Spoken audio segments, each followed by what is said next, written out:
सबको जय हिंद। और आप देख रहे हैं daily crime national news Facebook page.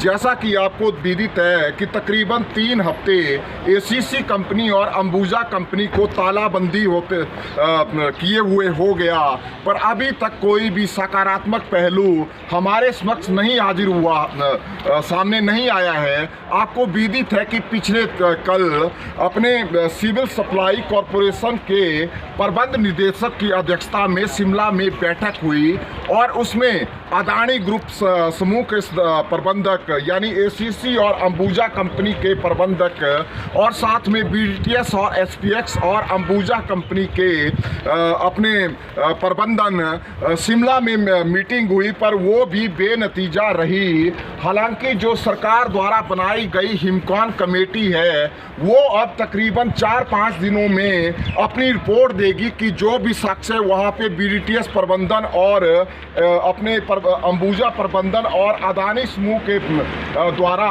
इसको रेट को निर्धारित करने के रखे गए उन तथ्यों के आधार पर हिमकॉन अपनी रिपोर्ट देगी और उसके बाद 4-5 दिनों के बाद ये रिपोर्ट आएगी। उसके बाद इस पर विचार विमर्श किया जाएगा। और आपको ये भी विदित है कि धर्मशाला में शीतकालीन सत्र चल पड़ा है, तो ऐसा अंदेशा लगाया जा रहा है कि तकरीबन 10 दिनों तक ये मीटिंग अपने एक्सटेंड हो गई है। तो आइए हम सबसे पहले यहाँ पे अपने ट्रांसपोर्टरों से पूछेंगे, सर आपको क्या लगता है कि ये किस तरह का अब आने वाले समय में कितना ये लंबा जाएगा, संक्षेप में बताएं। ऐसा है भारद्वाज साहब कि ये आंदोलन काफ़ी लंबा जा सकता है, ऐसा हमारे तैयारी हमने करी हुई है, हमारी कमेटी ने भी, कार्यकारिणी ने भी, क्योंकि जो विरोधी है वो बहुत तगड़ा है, बहुत ताकतवर है। उसका प्रधानमंत्री कार्यालय तक उसके हाथ है, बहुत लंबे हाथ हैं।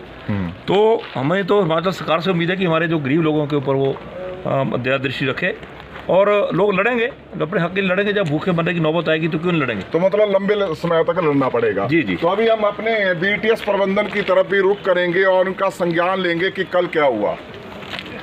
अच्छा सर बताएं, आप देख रहे हैं कि अपने 21 दिनों में चाहे डिप्टी कमिश्नर बिलासपुर की अध्यक्षता में, चाहे डिप्टी कमिश्नर सोनल की अध्यक्षता में, और अभी ये अपने सिविल सप्लाई कॉरपोरेशन के प्रबंध निदेशक की अध्यक्षता में शिमला में बैठक हुई, पर सारी के सारी बेनतीजा निकली। तो आप क्या देख रहे हैं कि सरकार का भी क्या रुख है? एक इस तरह की उच्च स्तरीय कमेटियां बनाई जा रही है और ये जो हिमकॉन कमेटी है ये 2005 में अपने सरकार और अपने हाईकोर्ट के माननीय हाईकोर्ट के आदेश पर बनी थी। वही कमेटी आपका भविष्य निर्धारित करेगी, पर आपको क्या लग रहा है कितना लंबा जाएगा? देखो जी, हमारा एक तजर्बा है कि ये जो अडानी ग्रुप है हमारे लिए, पूरे देश के लिए बहुत ख़तरनाक है, क्योंकि हमारी जो केंद्र की सरकारें हैं ये इनके साथ इनका पूरा तालमेल है, ये उनके इशारे पे काम करते हैं। लेकिन हमें एक उम्मीद ज़रूर है कि जो स्टेट की गवर्नमेंट है वो फ़िलहाल हमारी जो मदद कर रही है, हम उनका धन्यवाद करते हैं। बाकी जो हमारी संस्था है बीटीटीएस, वो बिल्कुल पूरी तैयार है कि हम फॉर एग्ज़ाम्पल जैसे किसानों ने दिल्ली के अंदर लगातार धरना दिया है, 13 महीने लगातार लड़ाई लड़ी है, उस लड़ाई से हमने सीखा है कि हम भी अपने हकों के लिए कहीं ना कहीं पहुंच सकते हैं। अच्छा सर बताएं, अपने कितनी मीटिंगें चाहे डिप्टी कमिश्नर की अध्यक्षता में हो गई चाहे शिमला में हुई, अभी तो कोई नतीजा नहीं आया, क्या कहेंगे आप? कितना लंबा जाएगा? अभी तो लंबा जाएगा जी, ये संघर्ष बहुत लंबा जाएगा, क्योंकि अडानी ग्रुप जो है तो ये तानाशाही से दबाने की कोशिश कर रहा है। बिल्कुल। तो इसलिए हम जो है तो संघर्ष के लिए तैयार हैं, चाहे कितना लंबा जाए, हम इस लड़ाई को लड़के हटेंगे। जी जी। अभी हमारे साथ जुड़े हैं बीडीटीएस सभा के वाइस चेयरमैन श्री गंगा सिंह ठाकुर जी। अच्छा ठाकुर जी साहब, आप बताएं, जो कल सिविल सप्लाई कॉरपोरेशन के डायरेक्टर साहब से की अध्यक्षता में आपसे मीटिंग हुई रेट बारे, उसका क्या नतीजा निकला?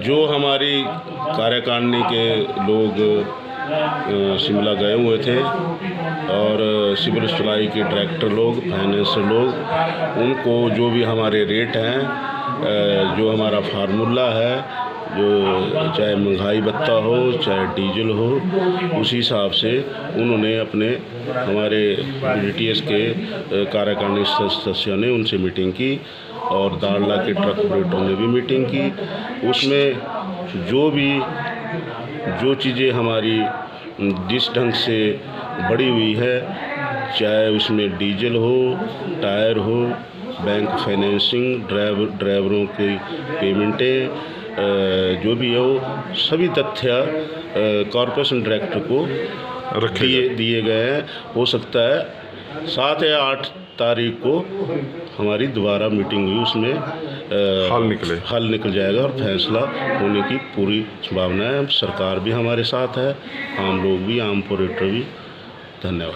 ठीक है जी, ऑल द बेस्ट आपको। अच्छा, अभी हमारे साथ और ट्रांसपोर्टर जुड़े हैं। सर बताएं, आप क्या बोलना चाहते हैं? आप सर, हम यही नंबर निवेदन करना चाहते हैं कि इतने ट्रांसपोर्टर आज बेरोजगार हैं, इनके साथ एक ट्रांसपोर्टर के साथ कम से कम 20 आदमियों का रोजगार भी सम्मिलित है। तो हम स्टेट गवर्नमेंट तो पॉजिटिव कर रही है हमारे लिए, पर सेंट्रल गवर्नमेंट से विनम्र निवेदन करते हैं कि जल्दी से जल्दी इस मुद्दे को सुलझाया जाए, जिससे जो है हमारी रोजी रोटी चल सके।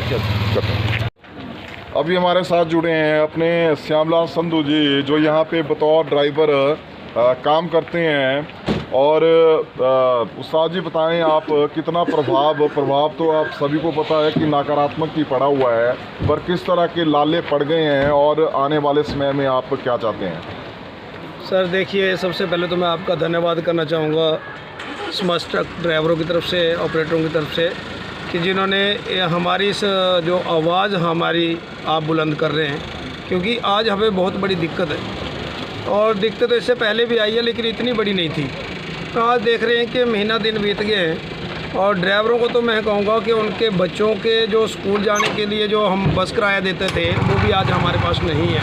और समय आ गया कि हमें अपने बच्चों को भी जो है अपने साथ लेकर कहीं ऐसा ना हो कि प्रशासन का घेराव करना पड़े, क्योंकि ऑपरेटरों को तो थोड़ा सक्षम है। यूनियन से भी बात हो रही है, अभी ये कह रहे हैं कि हम तो अगर लंबा चलेगा चला लेंगे, लेकिन मैं तो कह रहा हूँ कि हम लोग तो बिना मौत से जो हमारे लोगों को मारा जा रहा है, क्योंकि हमारे पास